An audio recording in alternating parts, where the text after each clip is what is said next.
Preston. Vincent. Preston. Vincent, I have a really good one. Preston, but we're live though. I know, but Can Vincent, can I you need say you this to on think the about this. air? Yes. Is this This is is super this child safe friendly. for work? Vincent, Can your mom hear this joke Oh my gosh, yes. live on Oh Twitch TV? my gosh, I will get the sake if this is how you're going to be.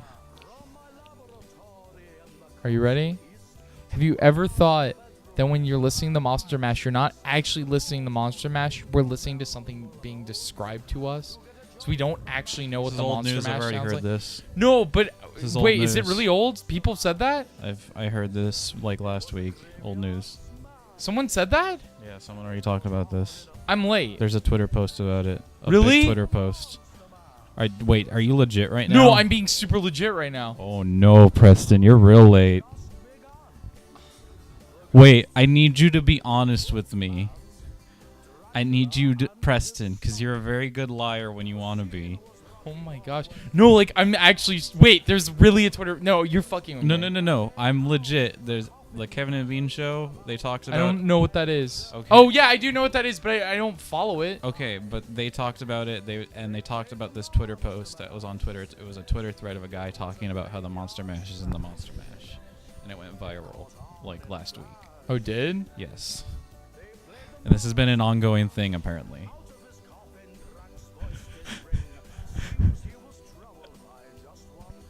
I I did feel like a fuck up. really. Yeah. Oh no, Preston! I didn't know you actually didn't know. I rarely... When I go on Twitter, I literally just follow, like, 3 YouTubers and wrestlers. Oh no. Like, I don't get the hot viral tweets. Well, I'm just in, Preston. Yeah, I know but you follow the in people. But I don't intentionally do it. I'm You- just around it You're surrounded by the right crowd. because the one podcast I listen to that is, I guess, for normal people ish. It talks about like a lot of things like this, and like you'll bring something up to me, I'll be like, yeah, that's a thing, and you'll be like, what? I'm like, yeah, that's a So thing. what we're getting at is I'm a creative mind, but I come up with ideas not knowing people have come up before it. Yes, this is Yeah. a very big thing that people are talking about right now. Just now. Not just now. It But this started, has been it's this has been been an ongoing happening. development. Okay, well, at least it's not like I was a week late. I'm just a year late, or even 3 years late. Who knows? Yes. All right. Sure. Cool. All right. All right. Hey, Preston, it's Halloween. Yeah. Too bad the cringy Halloween story episode came out last week. And we're dressed up for Halloween, and we have a Halloween background on the main on the 2-camera shot. I love your TK costume, by the way. Oh, Timo, and I'm gonna stop doing that right now because I want my beanie back. All right. I'm still gonna be Charmander. I'm gonna be Charmander right now. You gotta answer for the kids when the I gotta answer. You've got to answer for I'm the the kids. Candy Man, That's like the horror movie. yeah. I was gonna say that's not good. It's actually really bad. It was he killed kids. Hey, Preston. I think among other things. Oh. Among other things, he killed kids. I realized something today. What's up?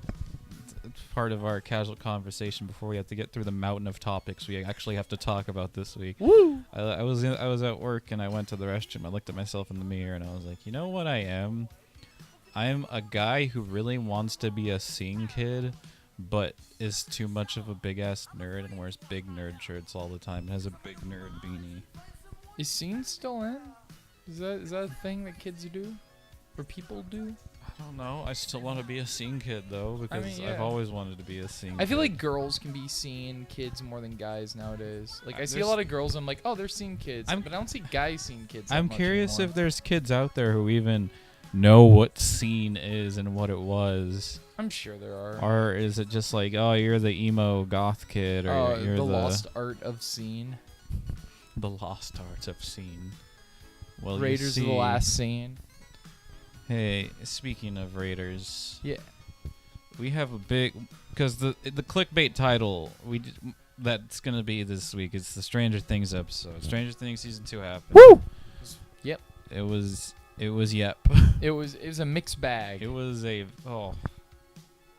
very mixed bag. It was a very mixed bag. I actually discussed this in detail with Finn when I was working with him. Oh, and did Finn defend it? No. Oh, Finn and I agreed on a lot of things. That's very good. Because I was like, what did you think of that solo episode? And Finn went, oh, that was the weakest point. Let's start this from the top, Preston. Yeah, let's do it. Let's do it from the top. Let's do it right from the top down to the bottom. Stranger Things Season 2 came out, and it was okay, and then it got really okay, and then it got good. The ending was really good. Yeah.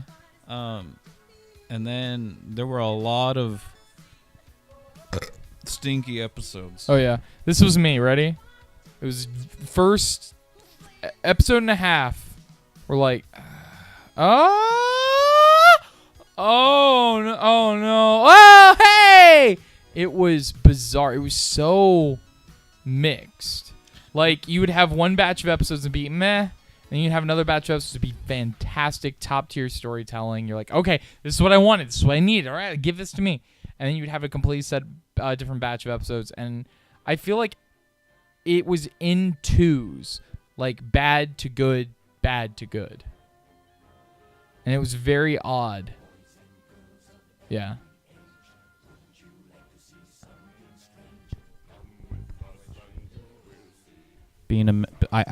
Fuck, my audio wasn't on. It's great doing two things at once. Mm-hmm. And you just talk and anyways, I agree with you because I am the big fan of Stranger Things. I watched it before you, the first one before you did. Yes. And I said, Preston, you haven't watched this, and you're like, what was your thing you told me?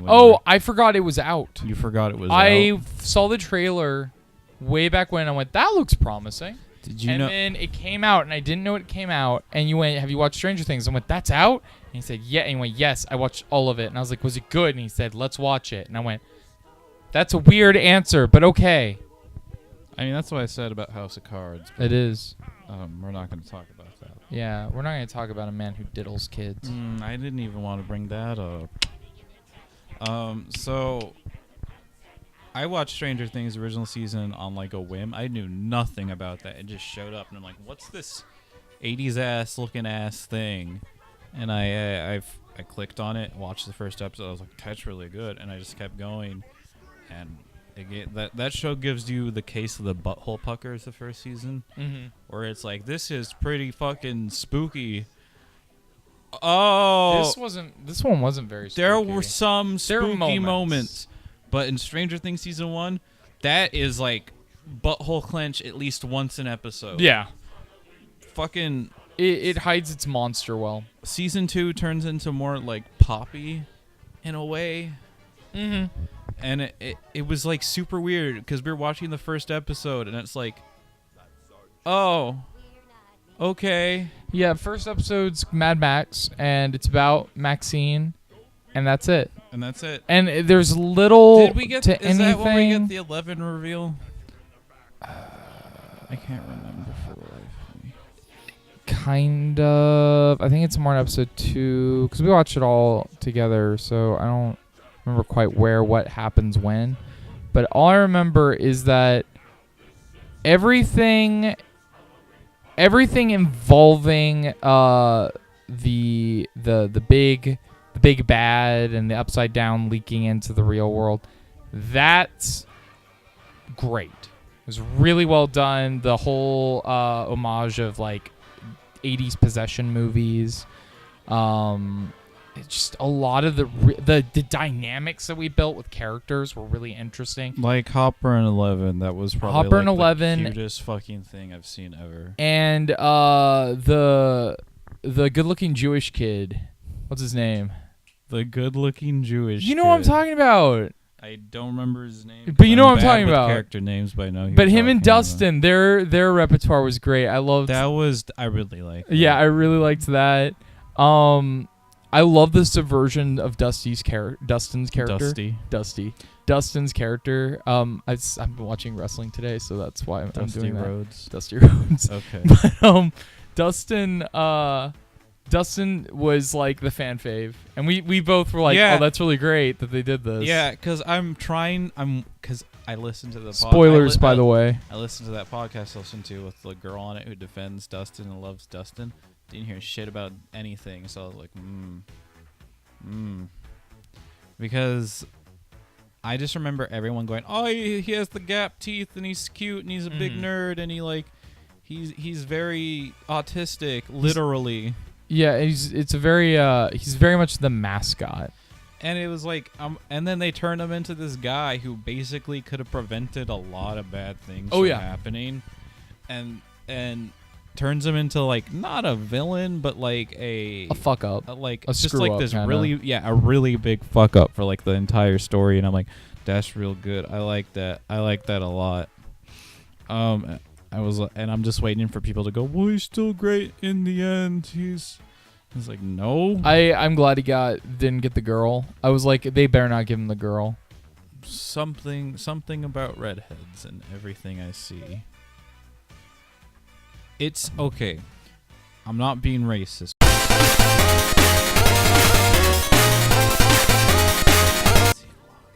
Let's talk about the negatives though. Because I feel like we can really, we're being we're gushing. We're gushing a little too much. Hey Preston, you like homages? I do. There was one homage you really liked. I mean, that's what Stranger Things is but a giant okay, homage. but there's homages, and then that are done just like, hey, look, we referenced this thing. Yeah. And then there's homages that like you pick up on in a weird sense, and one of those homages that played really well was the one with what the hell's the name of the main girl? Let's call her Susie. No, her name's not Susie. I know. I don't remember. The main girl who is Yeah, I know the you're talking big girl. about. You're talking about the Temple of Doom. The big Temple of Doom. Oh, that was such a good one. That was like they played classical. They played like a sort of classical music in the background. Like an old song. jazzy song.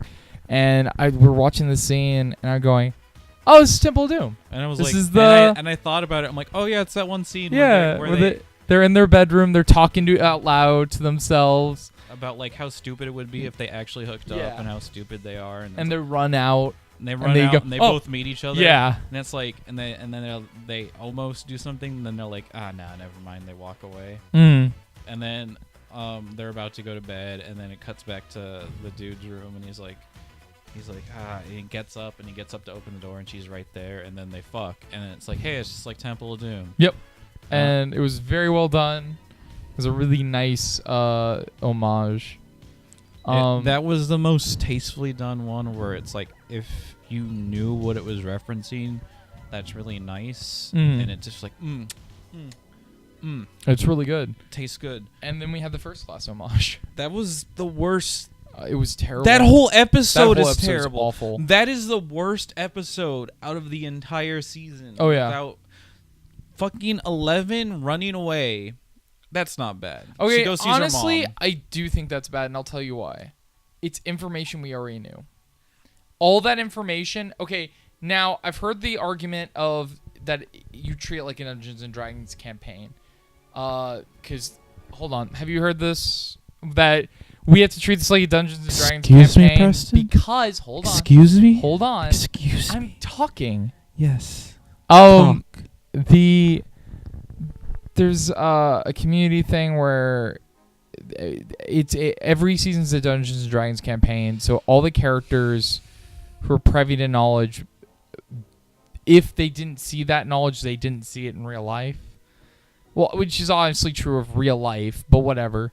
And that's why we had to have 11 stumble on that revelation. But I feel like that revelation should have been saved later, like for another season. Like season 3. Like maybe? season 3, maybe. That could have been a season 3, like snazzy thing that could have been thrown at the end. Yeah. Like, okay, here I need to stop you for a second, because I feel like it would have been a lot more interesting if season 2 ended with the car chase that season 1 starts with, to show that there are other people with disabilities. Oh, that would have been interesting. That would have been like, because it would have instead built, I agree with you wholeheartedly. They should have done the card scene chasing the beginning of the season, the end of the season, because they didn't dedicate enough time to the psychic storyline.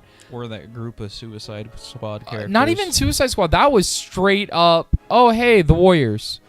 Yeah, And they even said they it. claimed in like the Talking Stranger Things or whatever, the after show Featuring thing. or not Chris Hardwick. Yeah, basically. They were like, oh, we're referencing the Warriors episode. No, you weren't. You're referencing X-Men.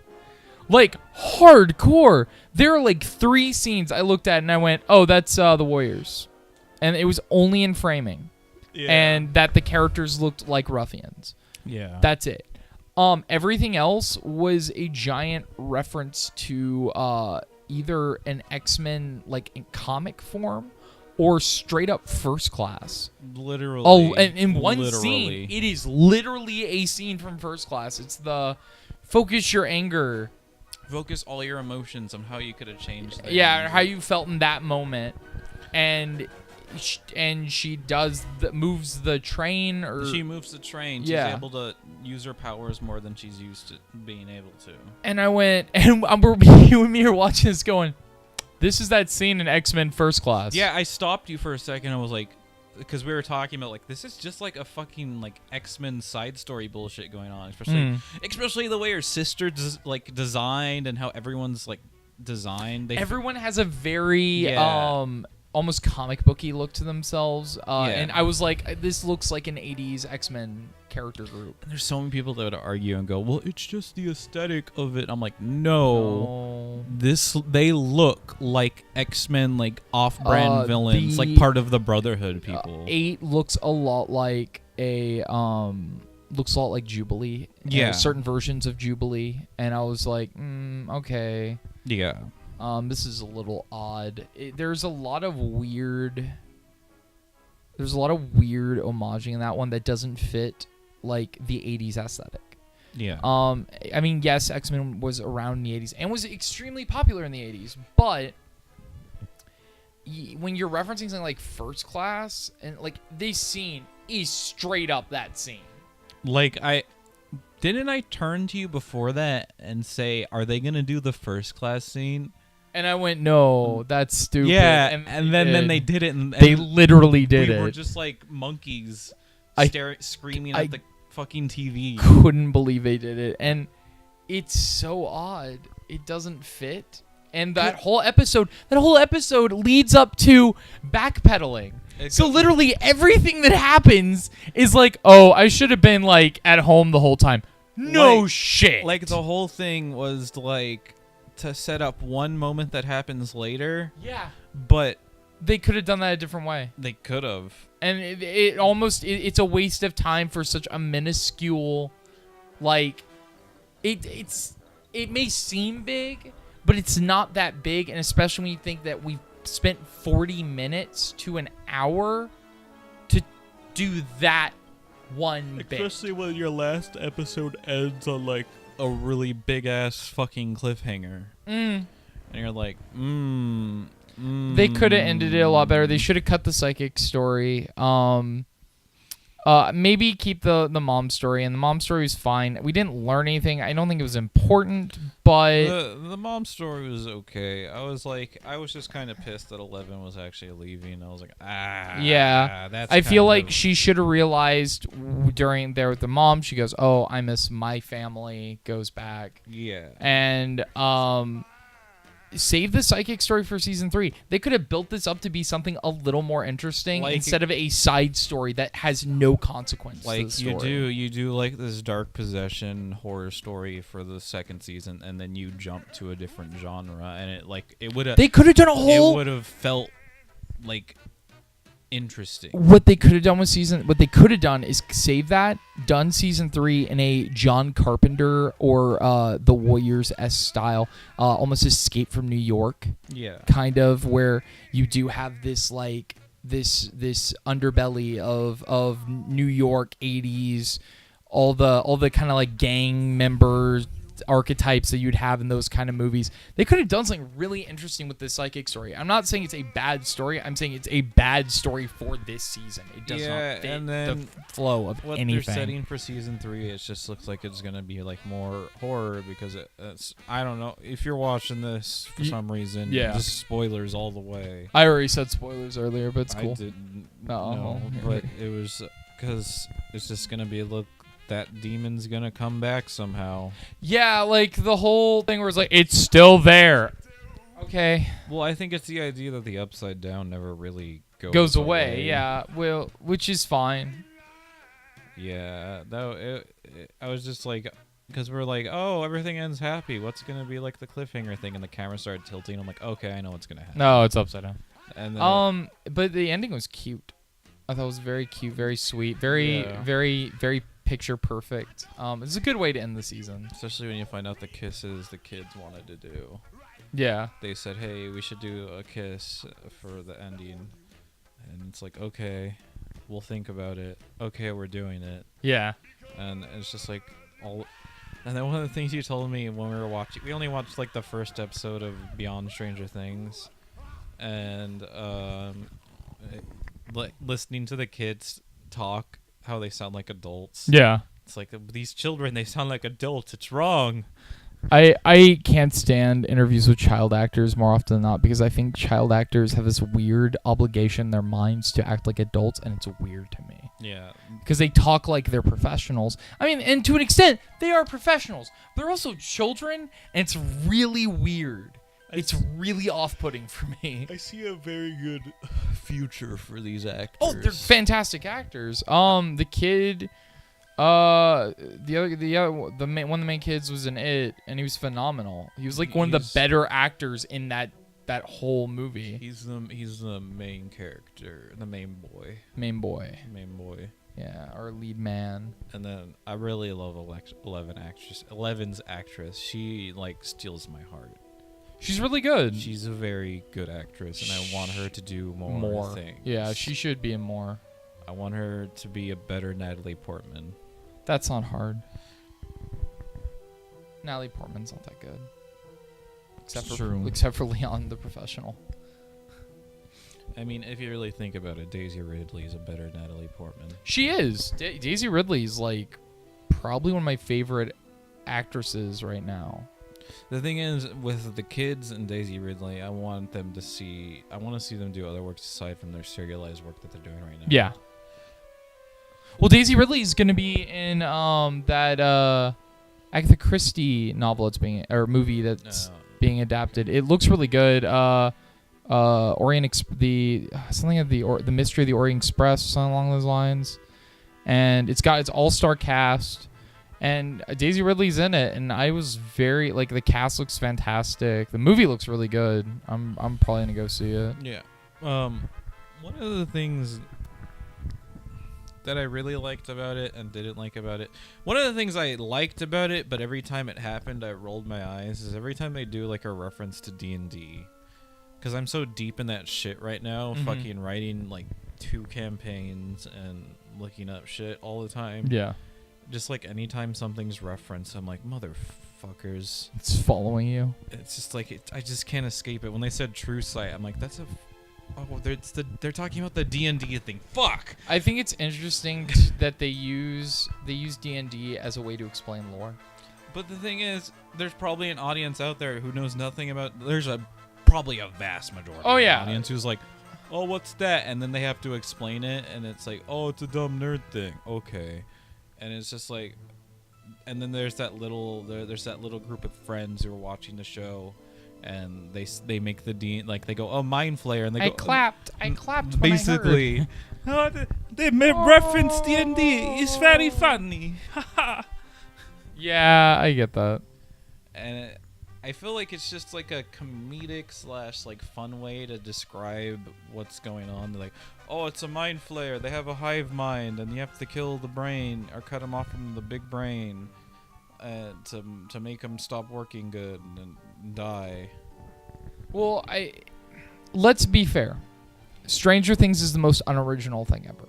Stranger Things is comprised Yes. of references and homages to a ton of different which things. makes it good. And Which makes it bad. really interesting, but also makes you go, "Oh, I know what that is."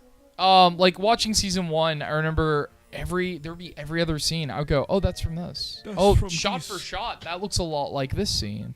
And there's a YouTube video. I don't even remember who uploaded it, but there was like a comparison of shots Yeah. from 80s films and such. And I like it. For now. I'm afraid that it will get into this thing where then it's like it's more about the reference than actually constructing a plot from the reference, because they're balancing it out well. Yes, it has homages, and yes, it is referential in a lot of ways. Like what Stranger Things does is they'll take a concept or an idea from an 80s 90s movie and they'll build off of it. So Yeah. like the whole possession thing, it was different in the way where it's not like it's a demon. It's like a mixture between like Alien and like what's the hell's name of it? Poltergeist and what's the other movie? Exorcism. What's it called? Exorcist. Yeah. And it's like like the whole part where you realize the kid is not only is he connected to the beast, he's sharing the body with it, and he's the symbiosis. demon thing is using him to spy on them. And it's like when you figure out that not only can he spy on him, he can spy on him, and then like he's actually like really hardcore working for him when he sends all those soldiers in, and you're like, oh fuck. So it was a And then really good bait and switch. And they have to do like these big interrogation scenes that was really well done, and it's like you're with the child torture. yeah. Oh. Not the child torture one, the one where they're Where like, where they're questioning him and he's like, "Who am I?" and then he's like able to give the stuff through Morse code, and then the phone rings Mm. because the aliens use the phone line, or the demon things use the phone line to have it go off, and then he's like, I know where I am, and he sends the demons out. And it's like, oh, that was really fucking well done. I really like that. Like all this stuff to the main plot, phenomenal. Yeah. I feel like anytime they got a little sidetracked, it just didn't flow. There were some side stories I was okay with. I was okay with the Barbara stuff because it was like that's something. But I feel like that needed to be addressed. yeah, it needed to be wrapped up because it's like, oh, you can't just say Barbara's She's missing. dead. No one cares. Because I don't think the big government company is gonna come out and say, yeah, she's fucking dead. No, I did like that plot line a lot. And then I like the Maxine stuff to a point. See, and I think Maxine falls into the main plot. Yeah. Like I said, to a except point. the whole thing with her, and like we were like, oh, what is it gonna be? What's the big reveal? Oh, for and it's they're her brother's married. an asshole. Yeah. And it's Her brother's stepbrother, Kiefer Sutherland from The Lost Boys, and he's just butthurt. and he turns into the best character for like one moment when he's like pseudo seducing the mother for information. That is maybe my favorite scene. I just remember It's going- really Yeah, close. yeah, It's so because the music's perfect, the camera work was perfect, the lighting was great. Like everything just stopped. They stopped what they're doing and they said, "What if we can make like a softcore porno scene?" And they did it, and it was so of its time, and it was wonderful. Oh my gosh! I just remember going, oh, that's real. That's good. I like this. It I was- like this. It's a shining moment for season 2. That was one of the good moments. What was another really good moment? Oh, what? Because you know me, I like shipping, and you know me, Preston. There was I a like lot of shipping to be had in this season. I didn't care about where Maxine ended up, but like the whole scene where Maxine, I thought it was cute. where Maxine was talking to the main boy, and Oh, and 11 walks in, and we were like, "Oh, great!" and I tucking. was like, it's just fucking scene from Star Versus. You made her fall off the skateboard.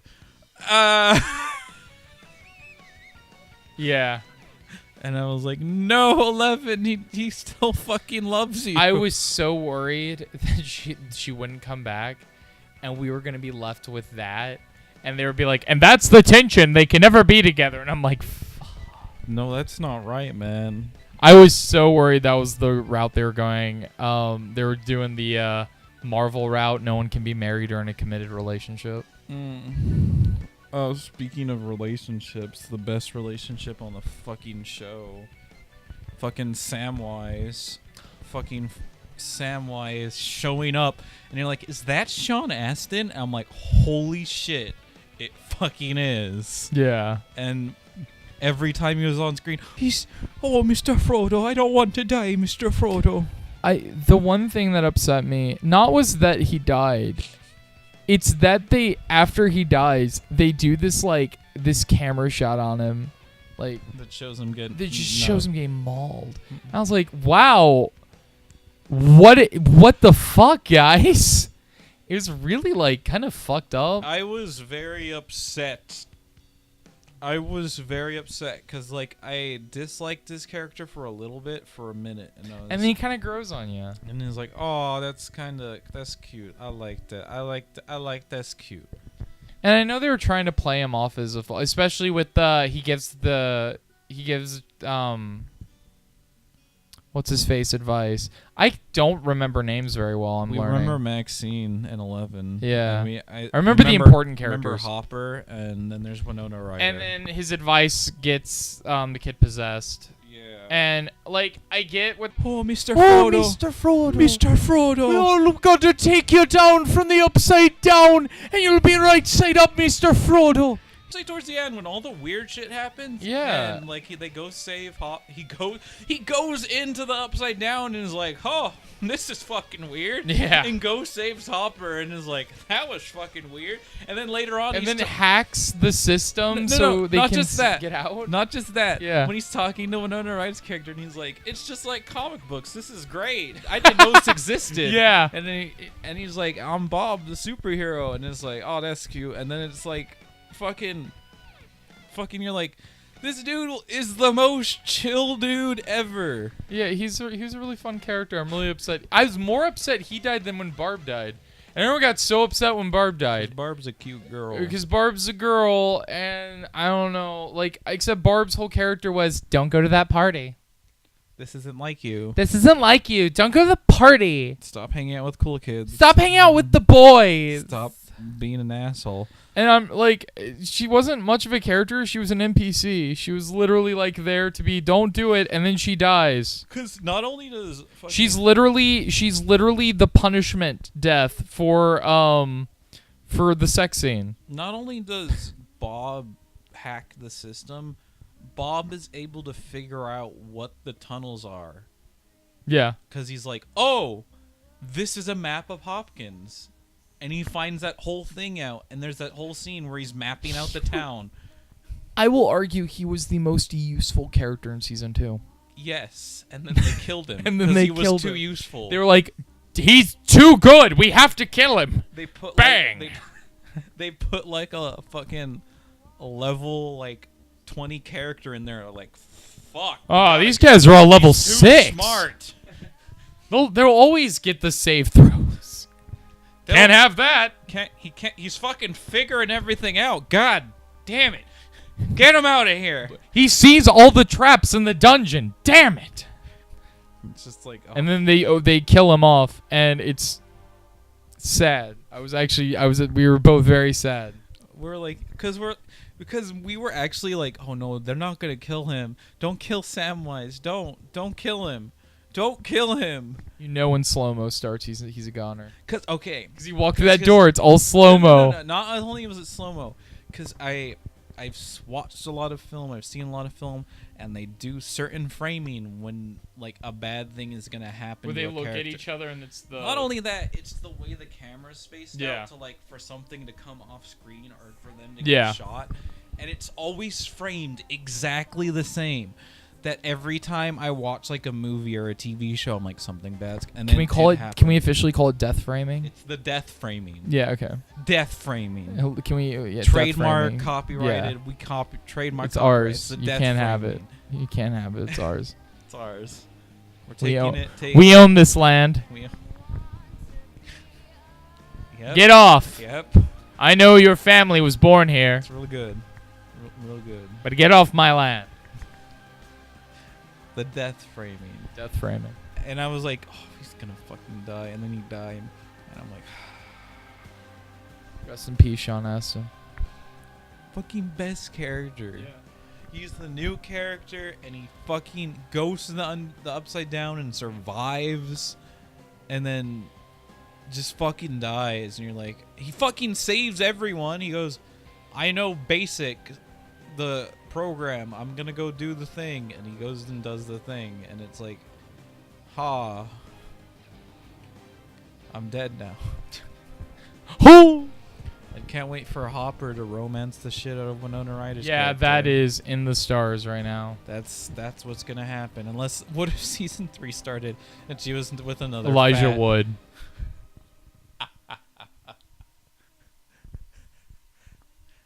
How old is Sean Astin, by the way?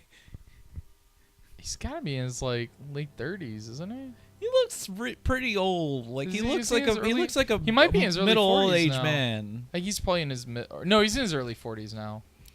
How old is fucking not Shia LaBeouf? Sean Frodo. Astin? Frodo. No, Elijah Elijah Wood. yeah. He's in his 30s. 'Cause I know Sean Astin's older than. Because Elijah Wood has that same disease that Michael Cera does, where they look young forever. Yeah. Where they basically still the souls. Dude, of the Michael innocent. Cera's gonna be 80 and he's still gonna look the same. It's gonna go, hey guys, I'm awkward. Hey. Hey, guys. I'm awkward. Ooh, I'm awkward. Are we done with Stranger Things? Yes. Do we want to move Throw on? it away. All right. 7 out of 10. Stranger Things season 2. Is that your actual This rating is my for season actual 2? rating for season 2. 7 out of 10. I'll give it an 8. You give it an 8? I'll give it an 8. Oh wow, you're being more generous than me. Yeah. Wow, that's unheard of. Because I'm the guy who gave 2 movies 10 out of 10 this year. this is Bob's character makes up for a lot, Okay. and it's just like So Bob saves the world. Bob literally saves the world. It might be a 7.5.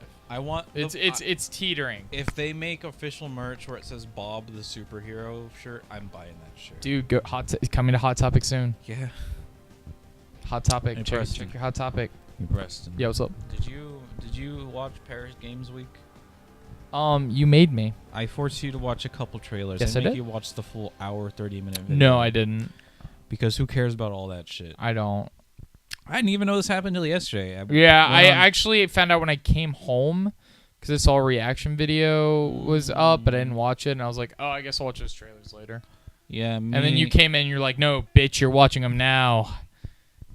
I have positives and negatives. Just start off with those negatives. Hey, Last of Us 2. Last of Us 2, I love that we are now trending the main bad guy of the Religion. year to be religious fanatics, It's not which is really boring. It's not like the new Far Cry is coming out, and we've already established that was going to be religious zealots. Oh, today. yeah, religious which, okay, the first game to really pioneer this year was Outlast 2, and I have a problem with this. In Outlast 2, the main bad guys are religious fanatics or a cult, and they're like, oh, the end of the world is happening, and we gotta kill all these people, and orgies and whatever. And the game ends, and they were right. They were They were excuse right me? because the world ends. oh. The apocalypse actually happens. That's a great ending for a horror game. So I get why we're doing it because Trump and apparently everyone with religion voted for Trump. That's clearly what happened. You know, only liberals make video games. Only liberals make video games. Well, actually, if you really think about it, Naughty Dog is probably filled with people like that. If you've looked at some of the Yeah, things no, they've for sure. done. And it's not They're my problem that like lesbians. I've seen negative religious stereotypes before, and someone with religion, it doesn't really offend me. It's that it's boring. With video games, it's really boring because more often than not, it's not done really well. It's really cartoonish. And I've seen it done really interestingly. You can do a really interesting bad guy as a like crazy religious fanatic. You can do that.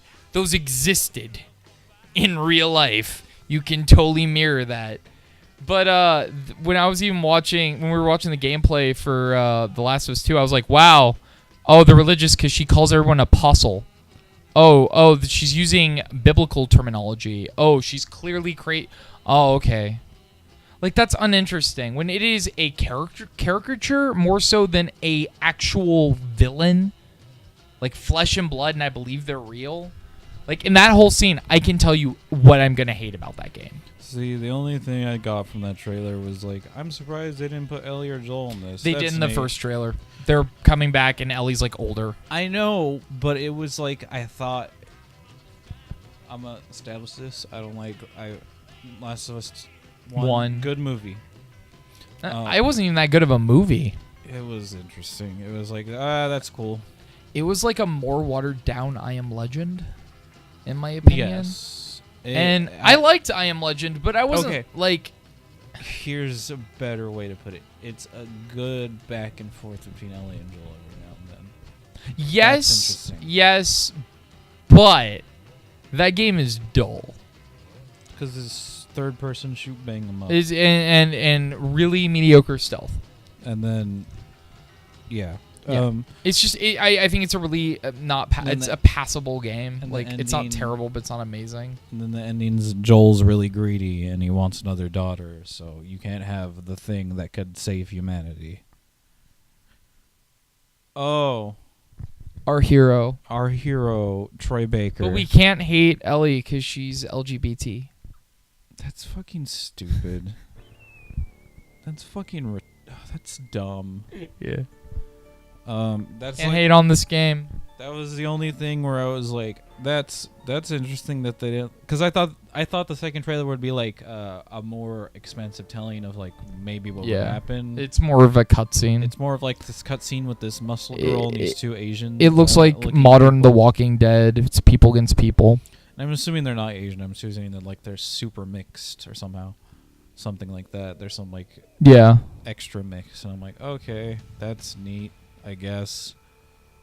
My question is, how key are those characters going to be?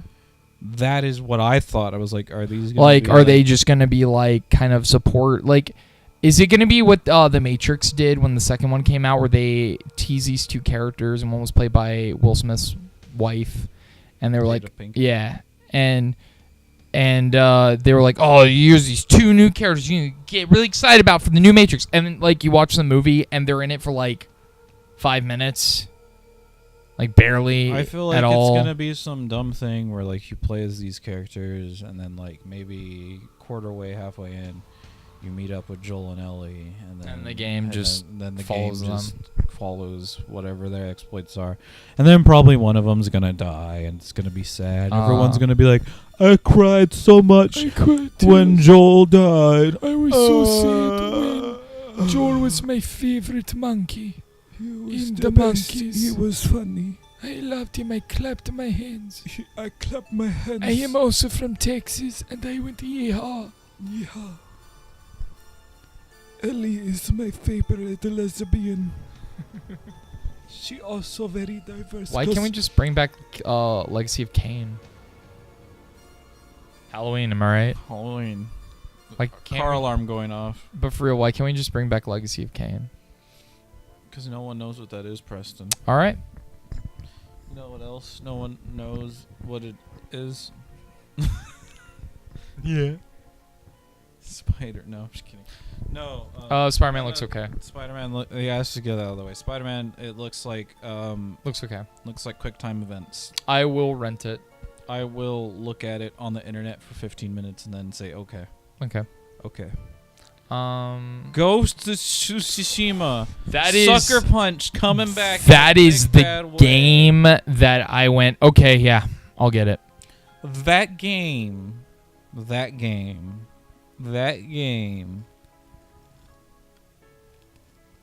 will make me buy a PS4 before Kingdom Hearts 3 comes out. That is how good that game looks. I'm sorry, you said Kingdom Hearts 3 and come out in the same set. It's... You laugh. Square Enix is going to be like... I give it 2 more years. No. But you laugh. They're going to release it in a dumb way. Oh, yeah, they're going to release it in parts. They're going to wait till 2020. They're That gonna is release it in it. parts.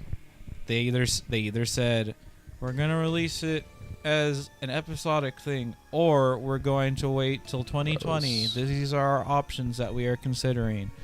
Anyways, Anywho. Ghost of Nakamura. Yeah, the Ghost of Nakamura. That's what it's called. I can't remember the name. Sound like a racist. Hey man, I love Japanese people. Here at Tricycle Gaming, we love the Japanese. Anyways, that game Looks stunning. looks amazing, Yeah. and I want to play it. I want to grab it. I want to touch the game. I want to feel the game. I hope it's not terribly just counter system. I hope it's more like there's more I just want want to see what where is it placed in That's in another- Japanese yeah, history, yeah, yeah. and I also want to see how interactive that world is. Yeah. How much what I can do in it. Like I'm not expecting like a lot of of interactivity, but I want to see like that I can go to town, like different regions and kind of like get immersed. I want to feel like I'm in Japan, That's and that's what I want. I need that. I'm waiting for E3, which they'll probably show like big gameplay for Yeah. it. I'm waiting for that to make like a final judgment on it. Mhm. But if it's just like press triangle to parry and then take down, then it's like okay. Yeah. Because you know me, I'm big gameplay boy. Who's making Sucker Punch? Sucker Punch. I'm sure it'll be more than just that. I feel like there'll be a little more depth to the combat system. That's a good look for you, by the way. Yeah. Yeah. Yeah. What else was on there? Oh, David Cage is. Yes, the mind trick. The thing. I can't trust it. I can't trust Okay, I it. was just making sure because I was like, Sucker Punch, the guys who made Infamous. Yeah, Infamous had great combat, in my opinion. I know. I'm just hoping that it's as good. I'm as sure it will Sucker be. Punch I'm glad games. they're doing something new. And As much as I like Infamous is a great series. It's just, it's nice to see them branch out. For it's sure. nice to see Sucker Punch making a game again. They're one of the companies when I see them making a game, I'm like it doesn't always mean I'll play it, but I'm glad that they're doing still work. doing stuff Yeah. and they're making a game. And aren't they a first-party Sony company? Yes. They are. Okay. That's probably why it got all this big money and put in. Oh yeah. No, so it is one of the Infamous was one of their big meal tickets for Sony. So I got that game when you remember when the PSN fucked up super hard and you got 3 free games. no, because I didn't have PS3 then. I had it then, and I had a PSN account, and so they gave me my 3 free games, and one of the games was Infamous 1. That's how I played the game. I was like, that game is fucking the best. I need to play the other ones, but I haven't had. I really need to play Second Son. Troy Baker. Yeah, I know Laura Bailey, Travis Willingham, and Troy Baker are all in it. And I the gameplay looks phenomenal. I heard it's short, but it's fun. Yeah.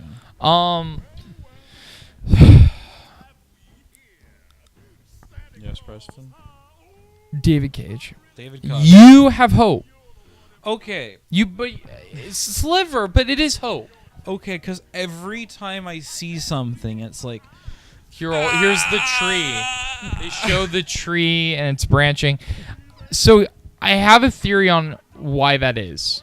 yes. Every trailer they've shown has been different characters, and they seem to be unrelated stories. I'm wondering if he is doing a vignette style of storytelling or an episodic style of storytelling in this game, because a lot of it. So those choices that splinter off into multiple choices and the multiple endings and conclusions. I'm wondering if it's only for those small moments and not for the overall arcing story, or even if there is an overall arcing story. There may not be a like multiple endings, but there might be multiple scenario points. Because what I said is, and I think you agreed with it. Is it's just going to be like all those vignettes building into like the main story? Or I just thought about this. What if it's our main character dude, and like he meets different Replicants. Yeah. I mean, it's Blade Runner. Let's be honest. David Cage went, I want to make Blade Runner. It's low Blade Runner. Yeah. It's If it more really- modernized Blade Runner Yeah. than 'Cause Cyberpunk. Everything still looks normal. Yeah. It's just there's like high tech stuff around normal. And we have stuff. the replicant, like, the replicants are viewed in a sort of a pity. Yeah. So I feel like it's maybe the main character is going to meet certain characters. He's going to tell them the Hmm. story of how it went, and that's how it'll affect how the main character thinks about humans. Okay. Because that would be really interesting. That would actually, and Because you could decide to be like, I was a robot and I could have saved the girl, or like, I broke through my programming But- and I saved the girl. when will he fuck it up? Something's gonna go Okay, wrong. If it's Something's gonna. Because Okay. I said the same thing when Beyond Two Souls came out. I went, this is his redemption. okay, so there is a small thing that could keep this from being so stupid. Can't wait till he fits a rape scene and it's awkward because he does it in every fucking game. What famous actress will I get to rape This time. this time? Even though there technically isn't a rape scene in Beyond Two Souls, there's an attempted rape scene, and I went, really, David? Really? Okay, so the thing that can make or break it Yeah.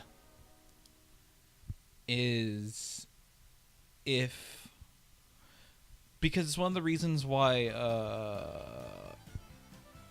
what the hell's the name of it? Heavy Rain isn't that bad. Okay. I won't argue. It's not that bad of a game, but the voice acting's pretty bad. Oh, I think the twist is terrible in that game, though. And then everything else is just kind of, but everything like up to that is like pretty okay and interesting. It's okay. Yeah, but it's not like roll your eyes, upsetting. Aiden Pierce is the best character. It's a story. Is Aiden Pierce the police officer? Yes. Yeah, Aiden Pierce is the best character. Is stupid ghost magic alien bullshit. Oh, yeah. Yeah. Because I don't see a way, but knowing David Cage, he could find a way to work it into robots somehow to have stupid Alien magic technology, bullshit. yeah. That is the one thing that might make it bad if like somehow that works its way. What if there's a Chinese underwater base? No, Beyond Two. No, That was. the ghost. I remember army. when I got there and I marked out. I was like, "What? No, no, That's bad. that's terrible. Don't do I that." remember considering actually playing that game because of Willem Dafoe, and I was like, It's okay. So the saving grace in that game is the great acting. It's Willem Dafoe and Ellen Page are fantastic in it. yeah. They are holding together. They are holding it. They're holding this.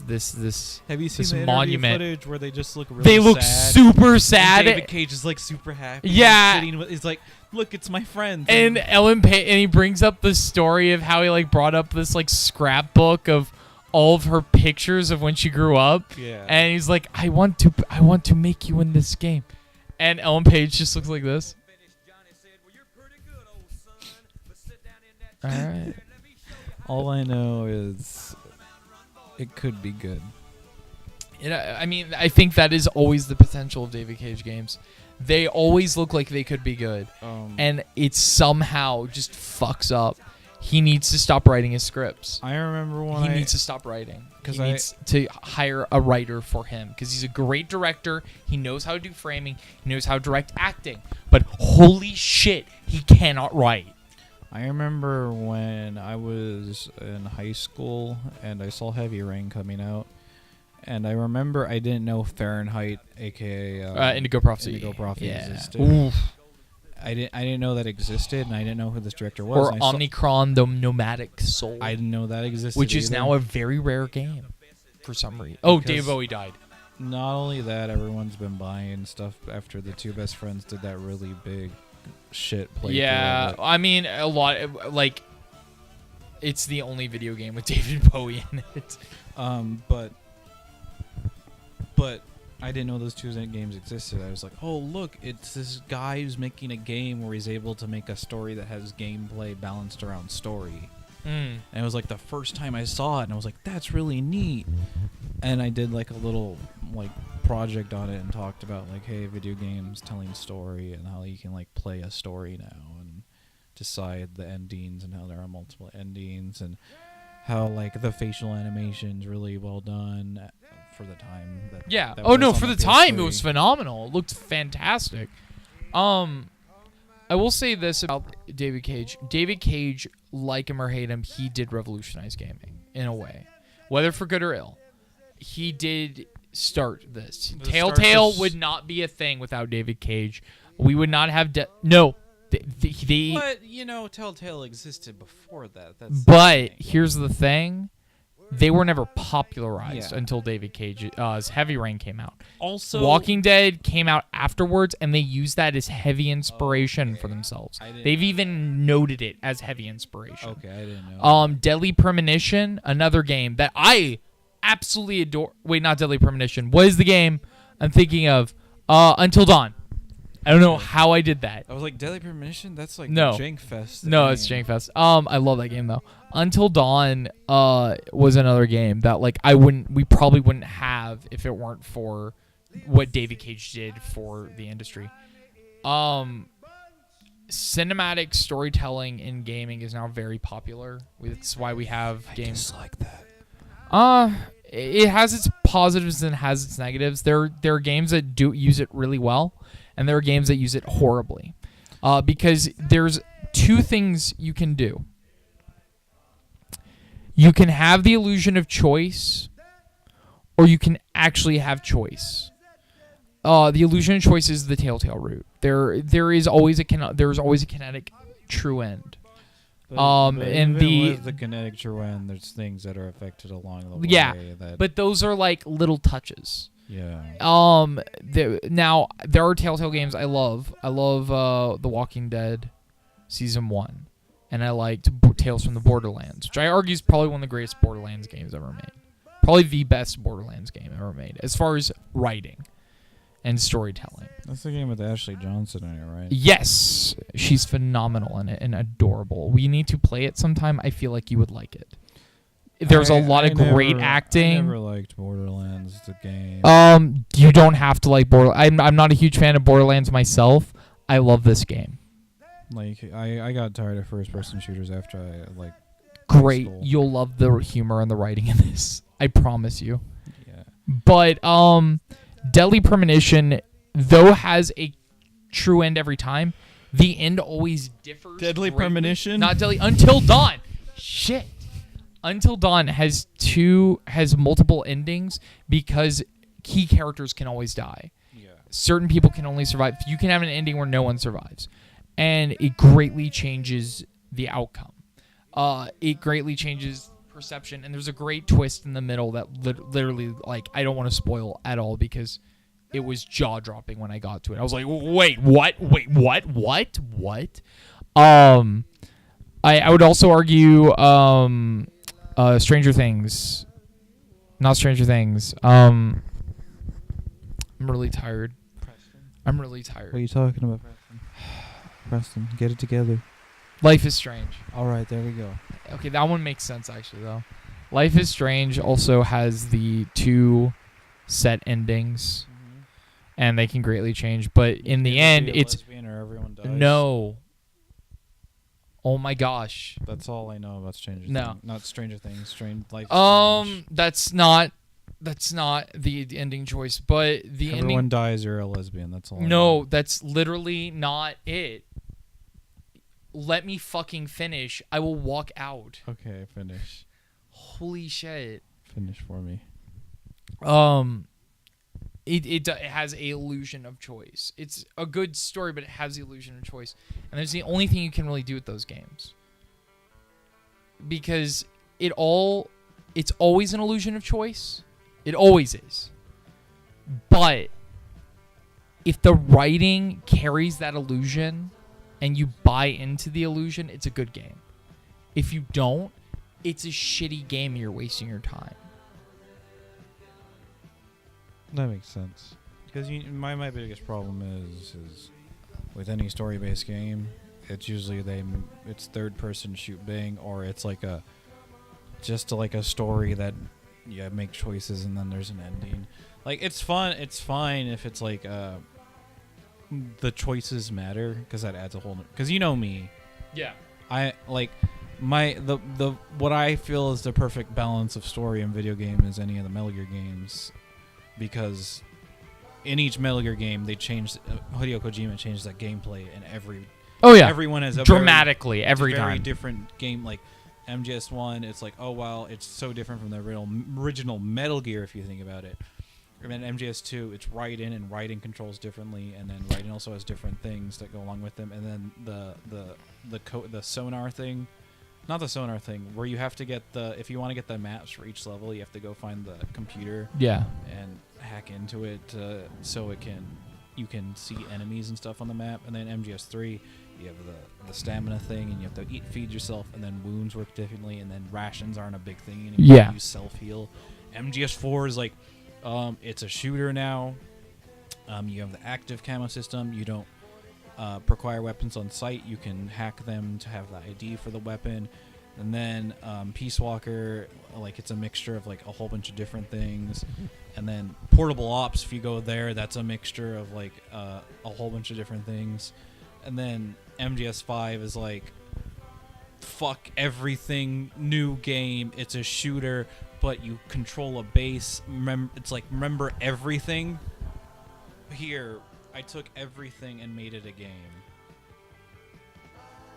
I want to can I tell a story to give an example of the illusion of choice being effective or not? Yes. Okay, so Walking Dead Season 1, there's a part where you go to I think it's in the first or second episode. There's a part where you go and you're stuck in like a gas station or something, or like a old mom and pop shop, and there's a point where you have to save either this guy or this girl. Yeah.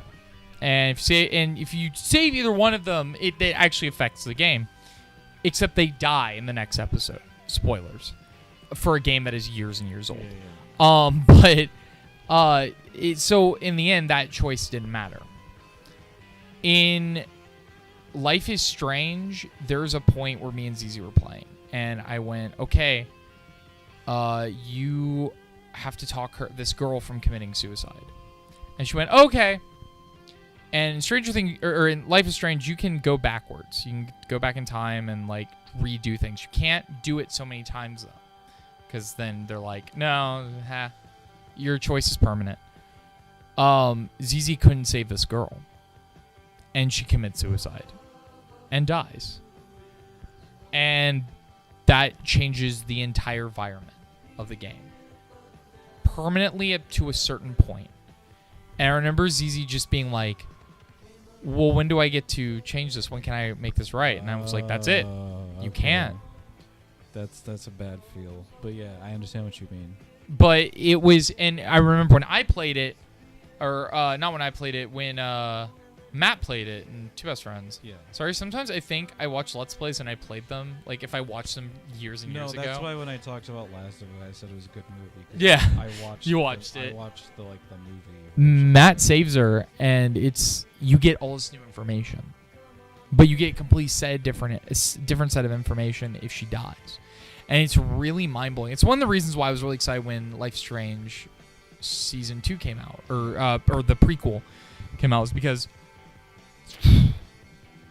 that game used illusion of choice in such a way that it was really interesting. Mind you, it resets to a point, and there is a canonical like straight arrow, but that is so effective that I believed that it greatly affected the game. So there's a weird thing that this ties into.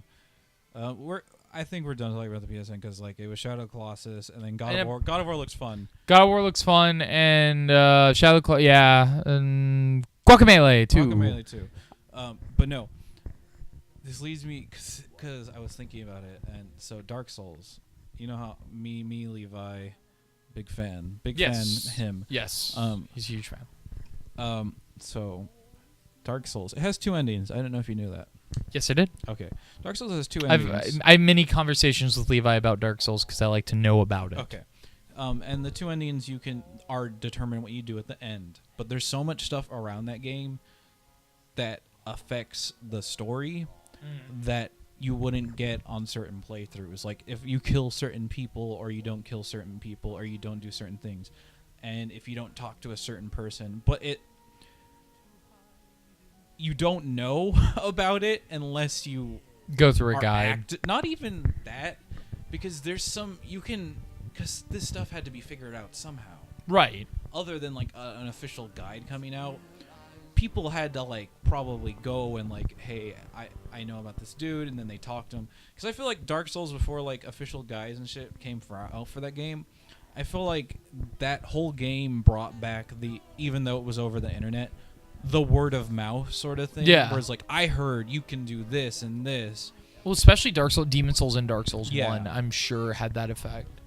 Like, especially Demon Souls. Oh, Holy yeah, shit. Demon Souls, because Demon Souls didn't have a strategy guide from what I recall. Yeah, neither for Dark Souls. I don't think Dark Souls 1 did either, yeah.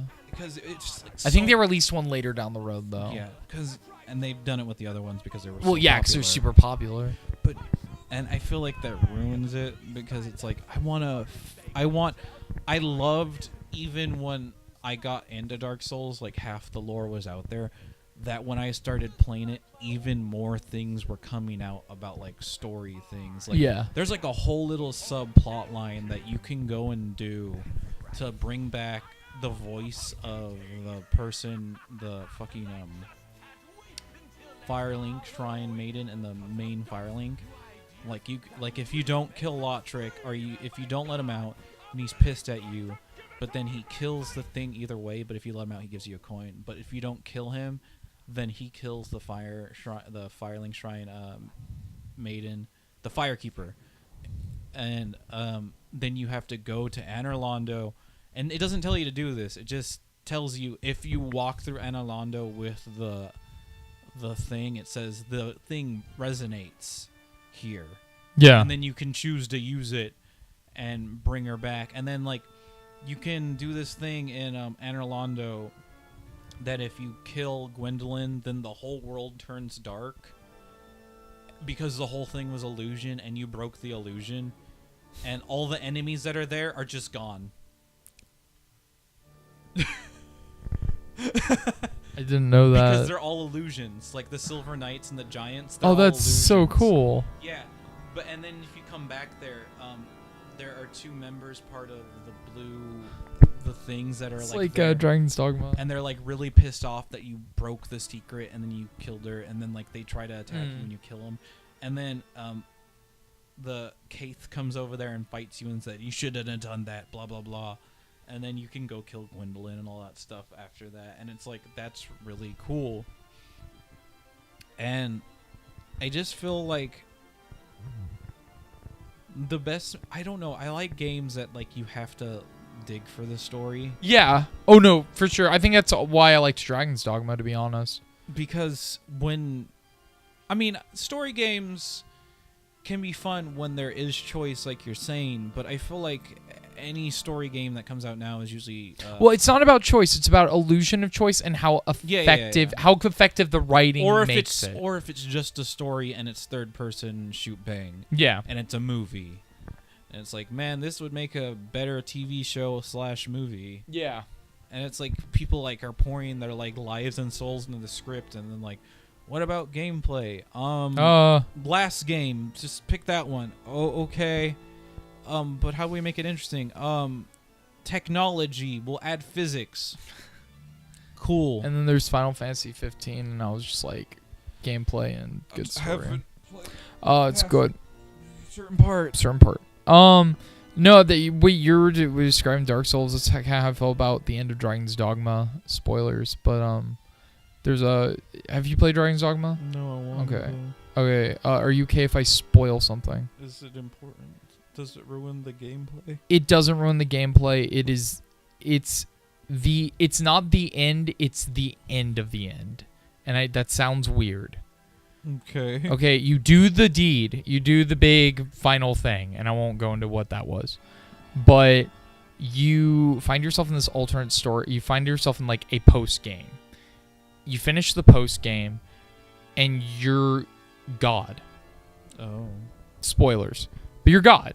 And you walk around, and you're God, but no one can interact with you. You're on another plane of existence. You are in-game map. You're in-game mode. You are God. Nothing can hurt you, but you can't interact with the NPCs you loved or your companions or anything. And I remember just walking around going, "Is this it?" And I noticed this thing in my inventory, and it's this sword. And I'm like, "This is new." And I click on it. It says, "Do you wish to use it?" And I went, no, I'm gonna keep walking." And I'm starting to get really concerned because I'm like, did I play all these hours for this? And I decide I'm gonna use the sword, and I kill myself. And then you start the game again, and it time repeats. And it's how you commence the new game plus actually for the game. And I remember just like sitting there with my controller going,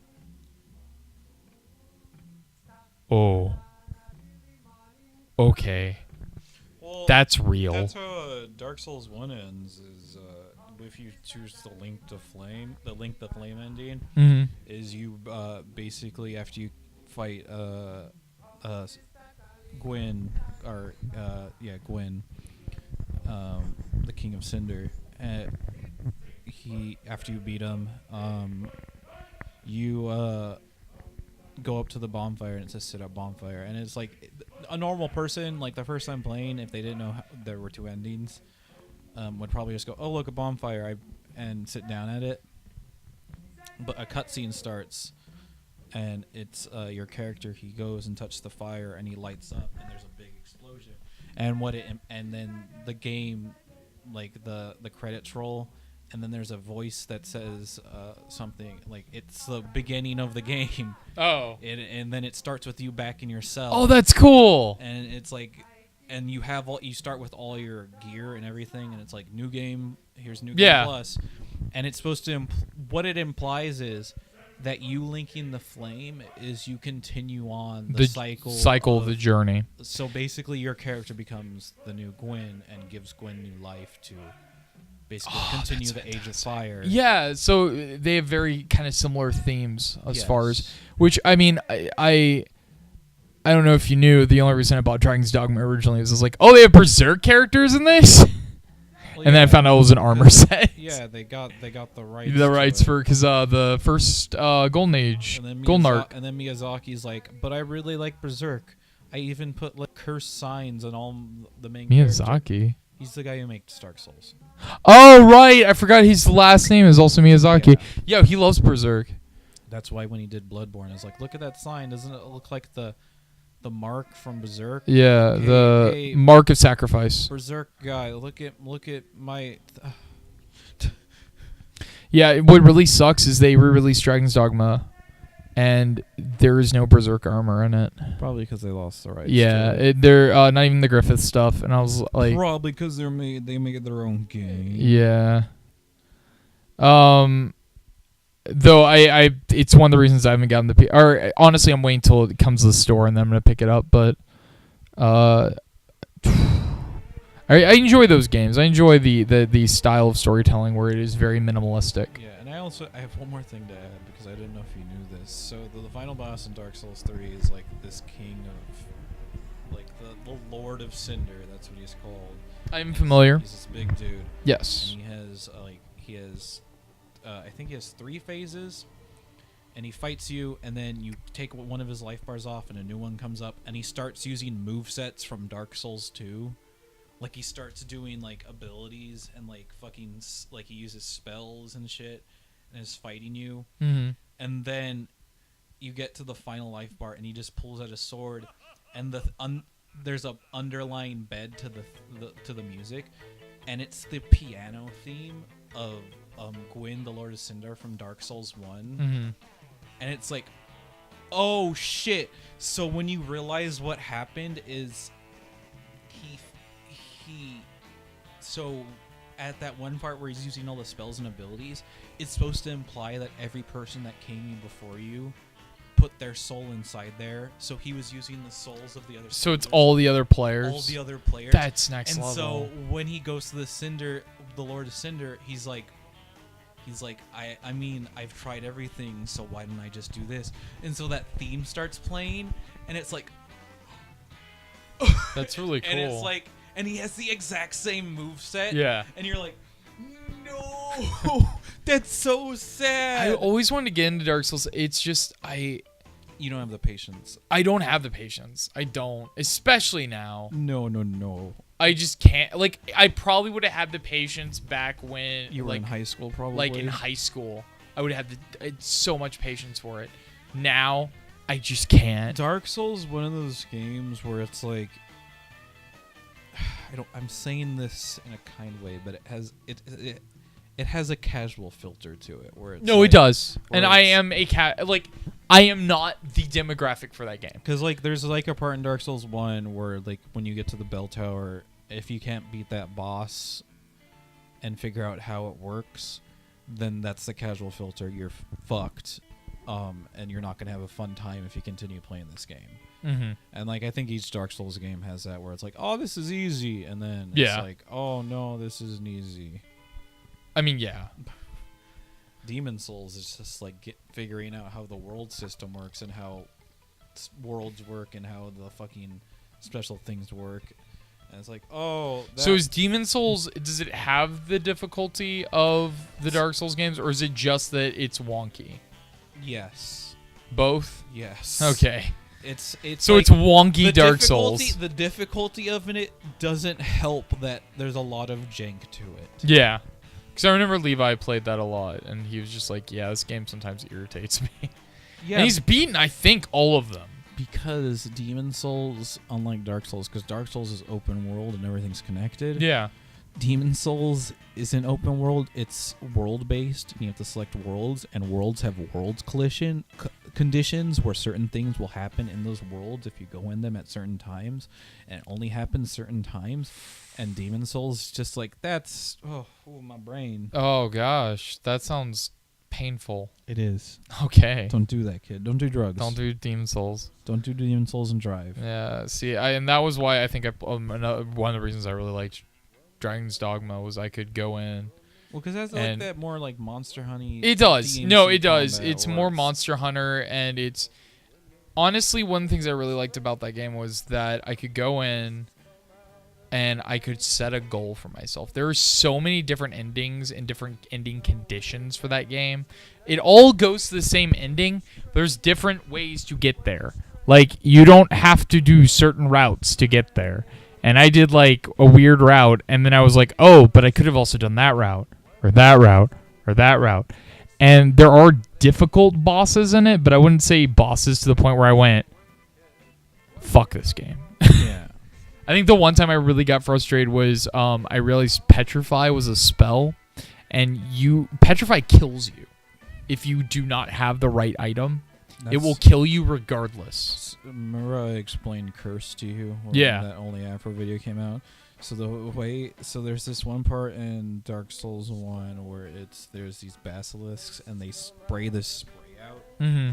And the way conditions work in Dark Souls is a meter has to get filled all the way before you get that condition. Okay. So you can like be hit by poison things. And it won't affect you and it until won't that affect you until the poison meter, is fills all filled. the way up. And that works with any condition, bleed, and any other dumb condition like curse.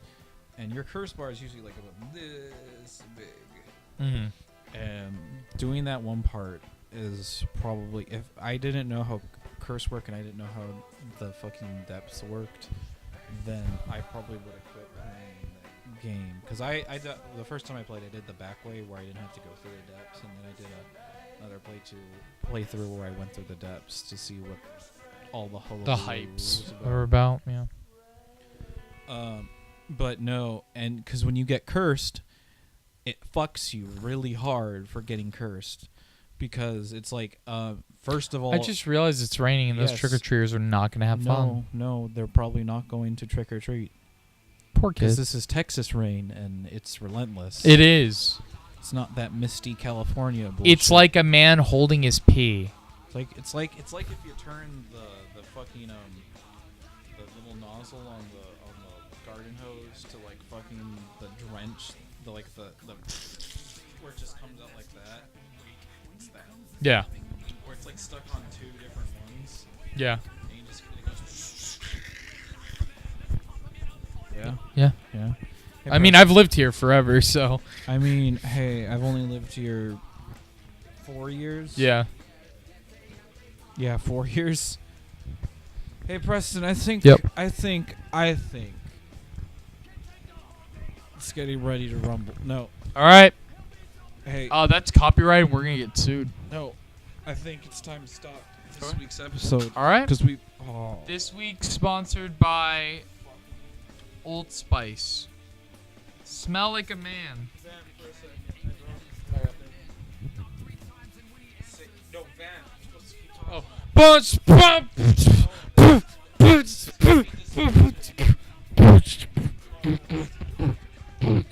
Preston, that's okay. My name is right. here to say All right. I suck penis in a major way. All right, All right. that's how we're ending the episode. Hey, goodbye, everyone. Remember to subscribe and touch my Leg. button. Like button. Preston, stop seducing the viewers. Preston, stop it. Don't take the Kigurumi off. Preston, don't take it off. Preston, don't take it off. Preston, stop it. Preston, stop. Stop. Stop. He merely exploited it, and rather successfully. Cassius was right. The fault, dear Brutus, is not in our stars, but in ourselves. Good night, and good luck.